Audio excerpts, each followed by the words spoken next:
Artinya, apabila satu masyarakat yang mayoritas atau minoritas terdapat orang-orang Islam, lalu tidak ada yang mengurus jenazah, maka semuanya dikatakan berdosa. Sedangkan apabila sebagian telah mengerjakan, maka kewajiban tersebut gugur bagi muslim yang lainnya. Langsung saja Mas Arya, silakan dipraktekkan bagaimana mentalkin mayit. Nah, cara mentalkin mayit. Ketika mayit mengalami sakaratul maut, kita harus menuntunnya dengan cara mentalkinnya. Nah, bagaimana cara mentalkinnya? Kita harus menuntunnya dengan kalimat asyhadu alla ilaha illallah wa asyhadu anna muhammadar rasulullah. Mungkin cukup itu. Ya, hanya sedikit menambah ya pemirsa. Ketika seseorang yang ingin meninggal dunia itu pasti akan berada di posisi yang namanya sakaratul maut. Yang dimana ketika itu dia itu akan didatangi beberapa cobaan berupa setan, malaikat, bahkan keluarganya sendiri. Nah, ketika kita didatangi oleh setan, maka setan akan membujuk agar kita murtad dari agama Islam. Sehingga dianjurkan oleh Nabi untuk kita mentalkin keluarga kita yang sedang sakaratul maut. Sebagaimana hadis yang diriwayatkan oleh Bukhari, dan ajarilah kalian keluargamu yang sedang merasakan sakaratul maut. Sakaratul maut itu adalah sesuatu yang sangat menyakitkan, sehingga kita harus mentalkin. Apabila dalam kalimat asyhadu alla ilaha illallah wa asyhadu anna muhammadar rasulullah terlalu panjang, maka cukup dengan la ilaha illallah. Oke, langsung yang kedua adalah praktek memandikan jenazah. Silakan Mas Arya.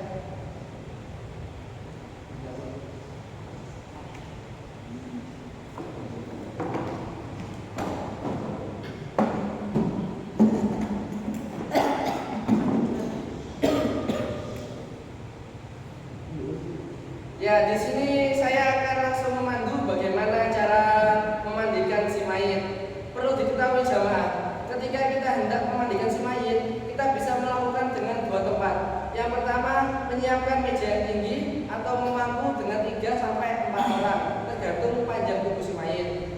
Di sini kami akan menggunakan meja sebagai alat untuk memandikan si mayit, dan dianjurkan untuk memakai kain yang berwarna selai putih. Karena apabila terkena air, ditakutkan bisa membuka aurat mayit. Nah, adapun beberapa syarat yang dianjurkan bagi yang memandikan ya pemirsa. Yang pertama adalah orang yang memandikan itu adalah orang yang amanah. Karena sifat amanah sangat dibutuhkan untuk menutupi kecacatan atau aib si mayit. Lalu yang kedua adalah dianjurkan apabila si mayit laki-laki, maka dari ahli waris laki-laki, sedangkan apabila si mayit perempuan, maka dari ahli waris perempuan. Namun apabila keluarga tidak ada yang bisa, maka bisa diwakilkan kepada orang yang bermampu. Langsung kita sebelum masuk, saya juga akan menjelaskan alat-alat yang kami gunakan. Di sini kami menggunakan air netral atau air murni yang digunakan untuk mensucikan. Lalu kami juga menggunakan air sabun atau air bidara sebagai yang mewangikan, dan juga kapur barus yang dicampur dengan air. Namun kapur barus yang digunakan tidak usah terlalu banyak, cukup sedikit sehingga si mayat tidak akan menyengat bau kapur barusnya. Langsung aja yang pertama, di sini kami akan mengeluarkan kotoran dari perut si mayat. Dibantu Mas Andri dan Mas Kamu. Untuk mengeluarkan perut si mayat, di sini kita harus mengangkat sedikit bau sang mayat. Silakan.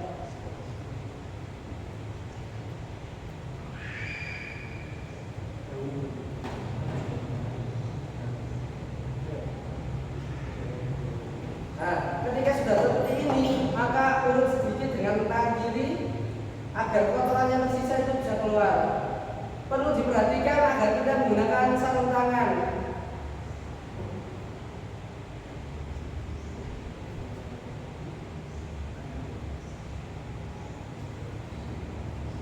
Nah, apabila telah selesai, maka kita mengguyang si mayit atau mengguyur dengan air sebanyak 3 kali.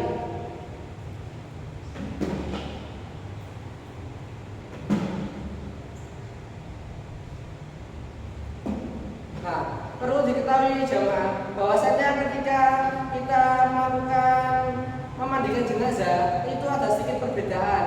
Ada yang ingin diguyur baru dikeluarkan, ada pula yang dikeluarkan terlebih dahulu baru diguyur. Hal ini sesuai dengan adat tempat kita masing-masing. Lalu yang kedua adalah membersihkan gigi dan hidung si mayit.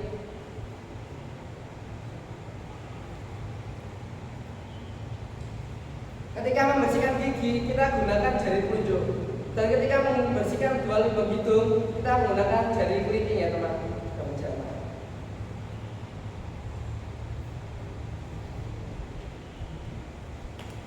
Nah, apabila si mayit ini adalah orang yang berihram, maka wajahnya tidak boleh ditutup. Sedangkan apabila si mayit bukan orang yang berihram, maka disunahkan untuk kesempurnaan memandikan si mayit untuk ditutup semua badannya. Ketika selesai, maka kita mengguyur lagi sebanyak 3 kali untuk menghilangkan kotoran-kotoran yang tersisa tadi.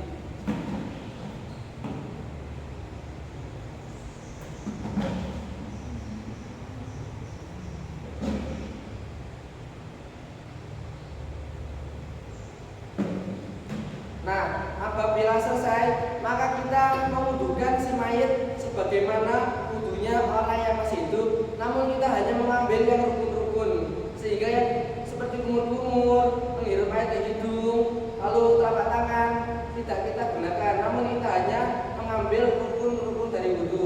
Rukun yang pertama adalah membasuh wajah.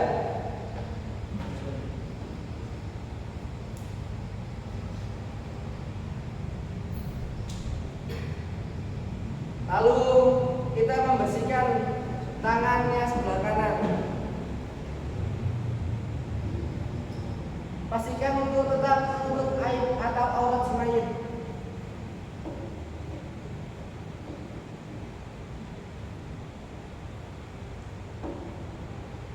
Lalu tangan sebelah kiri.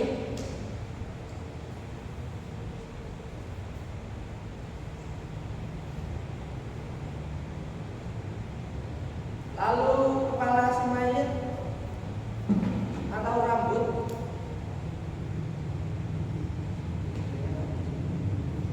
Dan yang terakhir adalah kaki kanan, lalu kaki kiri.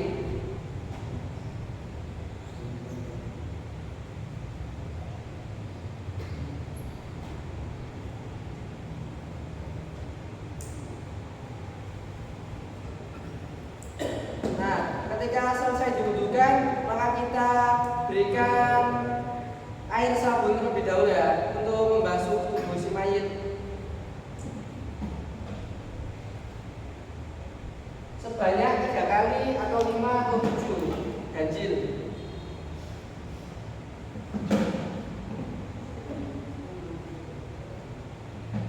Ketika telah diberi air sabun, sambil kita gosok-gosok tubuh si mayit agar tubuh si mayit benar-benar bersih secara menyeluruh.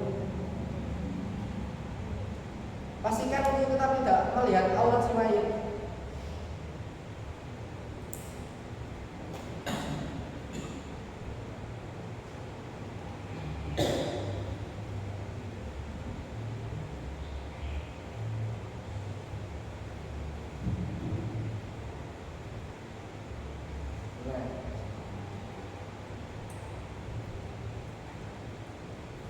Nah, untuk memotong kuku atau rambut maka tidak diperbolehkan ya, karena itu sama saja dengan menyakiti si mayit, sehingga kita tidak perlu memotong atau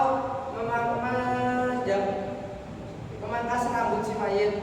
Ketika kita selesai menggunakan air sabun, kita gunakan kembali air netral untuk membersihkan sabun-sabun tersisa.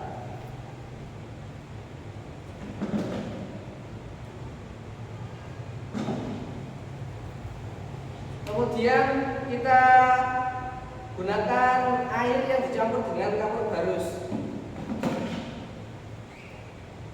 Tetap sebanyak 3 kali atau 5 atau 7. Dan yang terakhir adalah kita gunakan air bidara, daun bidara.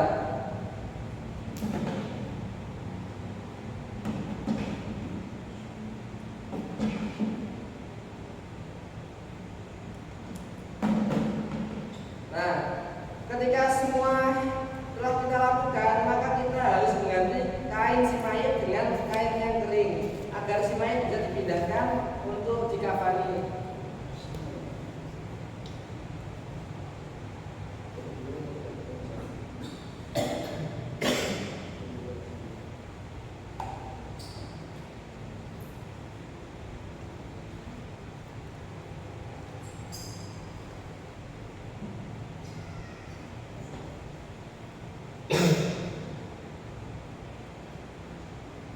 Nah, seperti itulah tata cara memandikan si mayit.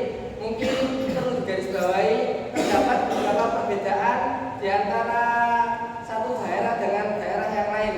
Namun, pada hakikatnya tujuan dari memandikan si mayit adalah yang pertama, menggunakan air murni atau netral untuk membersihkan dan mensucikan si mayit. Lalu menggunakan daun bidara atau sabun untuk mewangikan si mayit, dan kita gunakan kapur barus untuk mengawetkan si mayit. Nah, membersihkan, mensucikan, mewangikan, dan mengawetkan, itulah tujuan hakikat dari memandikan jenazah, meskipun terdapat beberapa perbedaan dalam urutan melaksanakannya.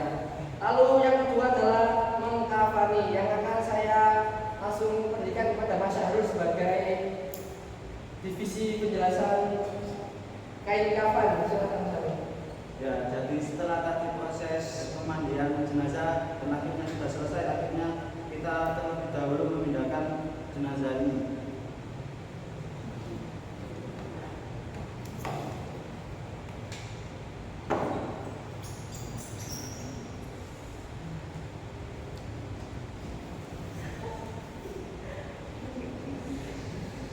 Ya, setelah tadi jenazah dipindahkan, lalu kita menyiapkan 5 ikat tali terlebih dahulu.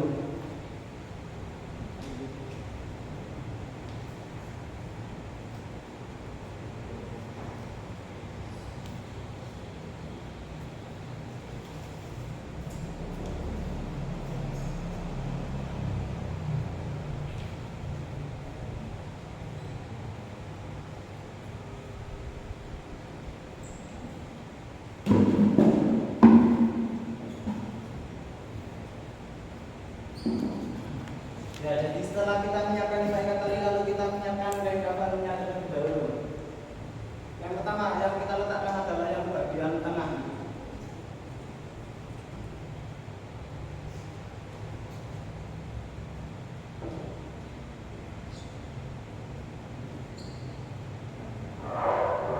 Setelah kita menyiapkan bagian tengah, lalu kita menyiapkan yang bagian kanan. Agak serong ke kanan.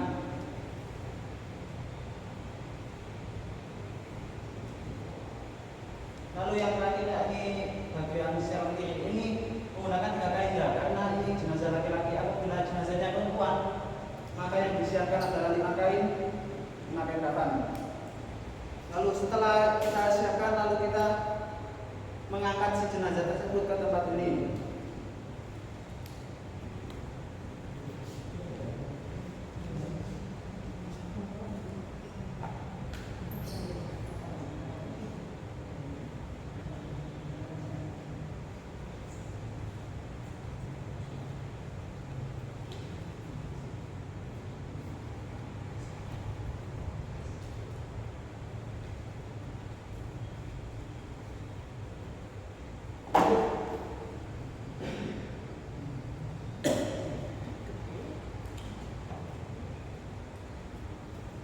Ya, jadi setelah si mayat sudah di sini, lalu kita menutup bagian-bagian yang ada lubangnya.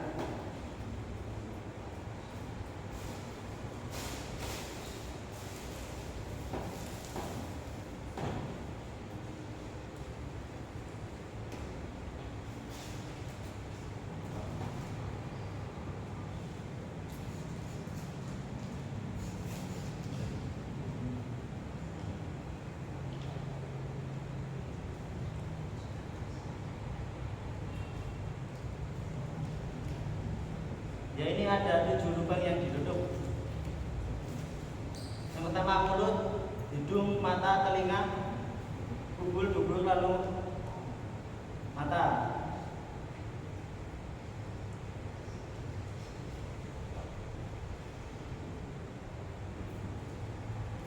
Dan apabila pemasukannya di sini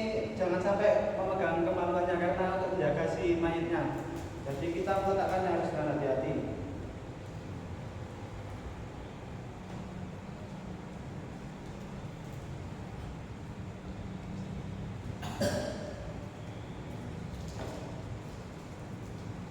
Setelah itu kita meletakkan kakodrakus di bagian-bagian sini jenazah.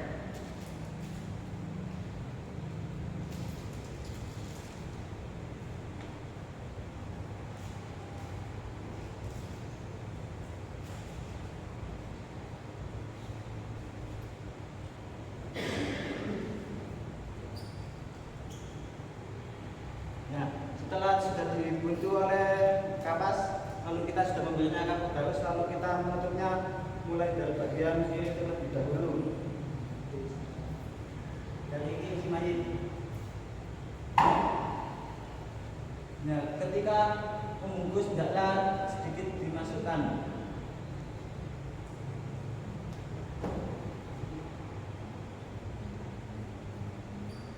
Setelah sebelah kiri lalu bagian sebelah kanan. Nah, setelah ini lalu kita mengambil bagian kain yang ada di dalam semai tadi.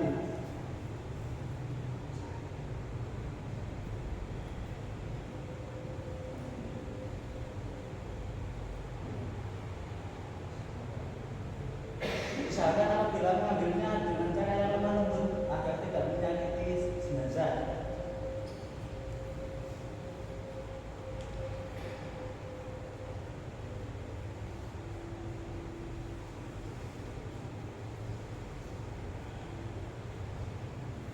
Nah, setelah itu kita memasukkannya bagian kanan tadi ke dalam sini agak lebih rapat. Dan buntalan yang kira-kira ini yang bagian tengah.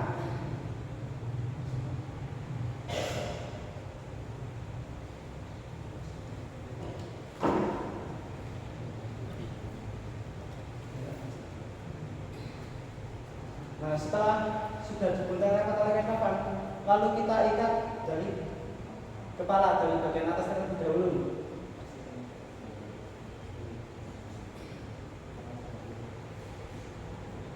Pastikan ketika mengikat ada ikatannya bagian sebelah kiri.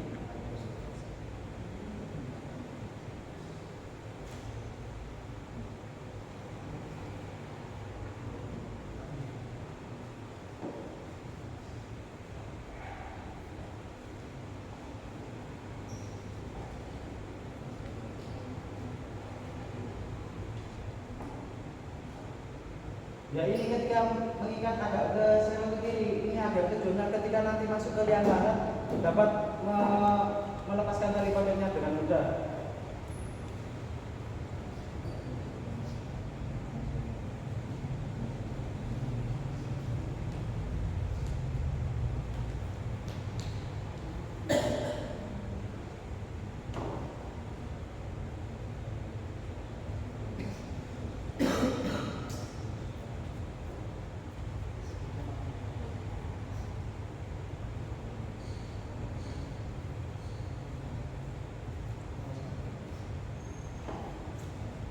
Nah, jadi gini, ketika posisi tangan ini tadi ya, para ulama kita ada berbeda pendapat, ada dua pandangan. Ketika kalau Imam Syafi'i itu mengatakan kalau tangan ini boleh dalam keadaan lurus atau tidak disedekapkan seperti umumnya. Kalau Imam Syafi'i itu membolehkan.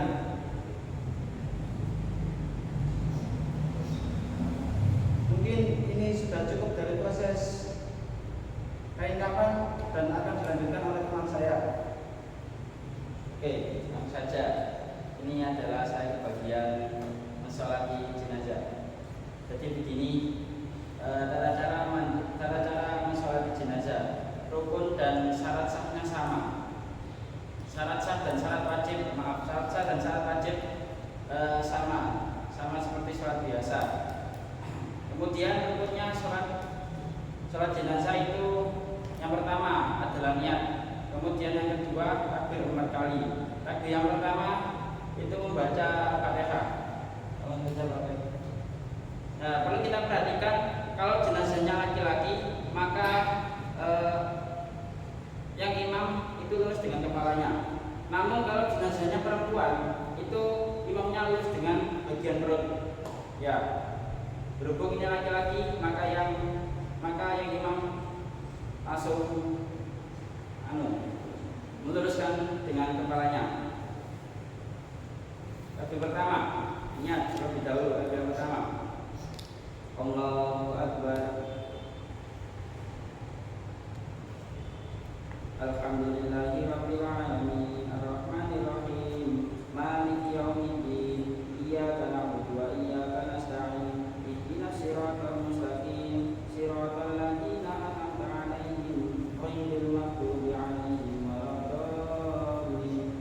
Amin. Kemudian yang kedua adalah salawat Nabi. Allahumma shalli ala Muhammad wa ala ali sayyidina Muhammad kama shallaita ala ali Ibrahim wa ala ali Ibrahim wa barik ala Muhammad wa ala ali Muhammad kama barakta ala ali Ibrahim wa ala ali Ibrahim fil alamin innaka Hamidum Majid. Allahu Akbar.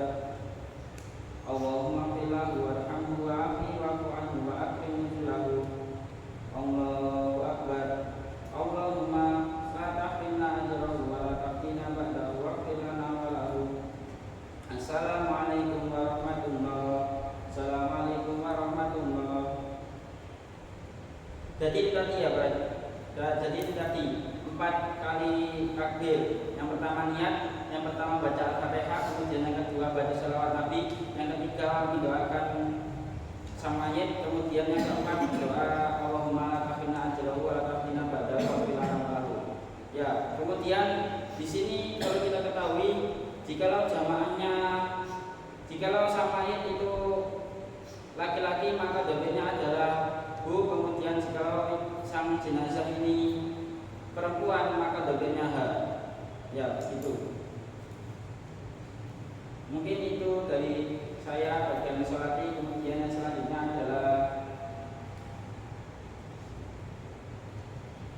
adalah menguburkan. Ya, yang selanjutnya adalah menguburkan si mayit. Untuk menguburkan si mayit dianjurkan kedalaman tanah yang dikeduk itu sekitar 2 meter. Hal ini dikarenakan untuk menghindari terciumnya bau oleh hewan buas seperti anjing dan lain sebagainya, agar tubuh si mayit tetap aman di dalam tanah. Dan hal ini juga untuk mengantisipasi adanya curah hujan yang dapat membuat si mayit tertimbun apabila terlalu dangkal, sehingga mayitnya tidak terbuka atau keluar dari liang lahat. Untuk panjang kuburan bisa disesuaikan dengan tubuh si mayit.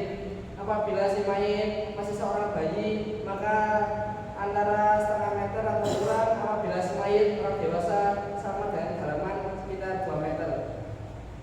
Lalu ketika menguburkan, maka dianjurkan agar kita itu menggunakan atau diwakili oleh orang-orang yang soleh, agar si mayit dapat dikebumikan dengan kebaikan orang-orang yang soleh. Ketika kita memasukkan mayit ke dalam liang lahat, itu ada 2 posisi. Bisa mayit di tengah atau mayit ditaruh sebelah pinggir. Ketika kita menguburkan si mayit, maka kita harus atau wajib menghadapkan si mayit ke arah kiblat, kecuali apabila tidak memungkinkan. Ketika masih memungkinkan, maka kita harus menghadapkan mayit ke arah kiblat, lalu berikan bantalan dari tanah. Bantalan dari tanah liat yang kita sandarkan kepada tubuh si mayit untuk dimiringkan ke arah kiblat. Ketika sudah miring ke arah kiblat, maka kita bisa mengadani atau tidak perlu mengadani. Apabila kita mengadani si mayit, maka kita azan pada telinga kiri si mayit, lalu mengikomati atau ikomah pada telinga kanan si mayit. Kemudian diberikan kayu agar tidak langsung menimbun si mayit tanah yang akan ditutup nanti. Lalu kita tutup si mayit. Ketika kita sudah mengubur, maka kita gunakan batu nisan sebagai penanda si mayit. Ya, mungkin cukup itu kurang lebih dari proses penguburan jenazah. Sebelum diakhiri, saya ingin bertanya, ketika nanti posisi menguburkan, bagaimana posisi si mayit? Tolong jelaskan. Ketika menguburkan si mayit, kita harus menghadapkan tubuh si mayit, tubuhnya bukan kepalanya, karena Indonesia berada di selatan bagian Arab Saudi. Maka kita harus menghadapkan si mayit ke arah selatan, badannya ke arah barat yang menghadapkan kiblat. Kalau saya katakan di sana kiblatnya, maka si mayit cukup dimiringkan ke sana, ke arah kiblat sana, sehingga atasnya adalah selatan, namun sananya barat. Lalu kita berikan bantalan pada belakang tubuh si mayit agar si mayit bisa tetap menghadap kiblat. Batu yang digunakan atau tanah yang digunakan sesuai dengan panjang tubuh si mayit. Lalu ketika iqomah, ketika adzan terlebih dahulu, maka kita mengadani dari sebelah kiri si mayit. Lalu ketika kita iqomah, kita sebelah kanan. Namun perlu diingat, ketika telah menguburkan seperti ini, maka tali yang kita pasang tadi harus lepas.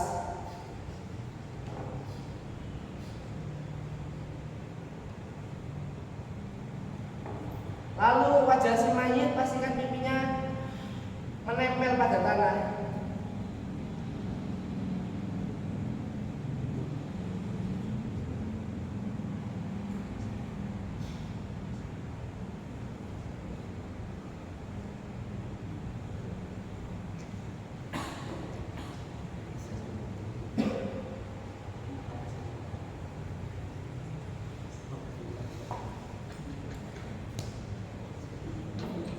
Nah, seperti inilah kurang lebih posisi mayit. Lalu kita berikan kayu, lalu kita timbun si mayit. Lalu ketika selesai, maka hendaknya kita berdoa untuk si mayit agar si mayit bisa dengan mudah menjawab pertanyaan malaikat kuburan nanti. Ini sekarang sudah selesai proses menguburkan. Saya ingin bertanya satu, masuk ke dalam posisi ketika memandikan. Coba jelaskan kepada kami, kalau misalkan jenazahnya itu adalah orang yang mati syahid dunia akhirat. Dia orang mati syahid kan ada tiga, mati syahid dunia, mati syahid akhirat, dan mati syahid dunia akhirat. Nah, kalau dia ketika dia bisa bilang, kemudian bentuk mengkafani menunjukkan sesuatu bagaimana? Coba jelaskan. Untuk jenazah mayit yang jihad dunia, maka jihad dunia akhirat terlebih dahulu. Jihad dunia akhirat, maka si mayit cukup disolati lalu dikebumikan tanpa adanya memandikan atau mengkafani. Sebagaimana ketika para sahabat dan Rasulullah perang Badar, sahabat-sahabat itu ketika menguburkan langsung disolati dan dimasukkan ke liang lahat, langsung ditutup tanpa ada perantara apapun, menghadap kiblat atau pakai kayu atau bantalan. Namun ketika si mayit itu syahid dunia atau hanya syahid akhirat, seperti orang yang tenggelam, orang yang menuntut ilmu, atau seorang ibu yang melahirkan lalu meninggal, maka sama seperti orang yang mati biasa seperti ini pada umumnya. Oke, kemudian tentang khutbah semadi. Nah, isi khutbah itu apa yang disampaikan? Poin-poinnya apa? Untuk khutbah si mayit, isi yang disampaikan itu mungkin antara satu orang dengan orang lain berbeda-beda. Namun secara garis besarnya, yang pertama adalah mengingatkan bahwasanya kita semua suatu hari nanti juga akan seperti si mayit. Karena Allah berfirman, "Kullun nafsin dha'iqatul maut." Lalu yang kedua adalah tentang urusan hutang piutang, yang mana hutang piutang ini terdapat pada ayat yang sangat paling panjang dalam Al-Quran, lalu di dalam surat yang paling panjang pula dalam Al-Quran, yang mana artinya hutang piutang itu urusannya juga sangat-sangat panjang, bahkan ketika meninggal pun masih dipermasalahkan. Lalu yang ketiga adalah mewakili si mayit untuk meminta maaf, dan yang terakhir atau yang keempat adalah kita bersaksi atas baik atau buruknya ketika si mayit hidup. Mungkin hanya itu secara garis besar saja. Baik, saya kira cukup. Cuma yang harus kita perhatikan adalah ini merupakan bentuk baktinya seorang anak terakhir kepada kedua orang tuanya. Dan saat nanti ketika kita ditinggalkan oleh keluarga kita, termasuk orang tua, nenek, kakek, kemudian kita tidak mampu menguasai ilmu ini, maka hal ini juga kita perhatikan karena ini sangat penting sekali bentuk terakhir baktinya seorang anak kepada orang tua ketika berada di dunia harus paham dengan ilmu jenazah, mengkafani, memandikan, mentalkin, sampai menguburkan atau mengebumikan. Saya cukup kita akhiri kelompoknya. Ya, mungkin itu saja kelompok kami. Mas Hadi nanti bisa diamalkan. Mungkin sekian dari saya, kalau lebihnya mohon maaf. Sekian, assalamualaikum warahmatullahi wabarakatuh.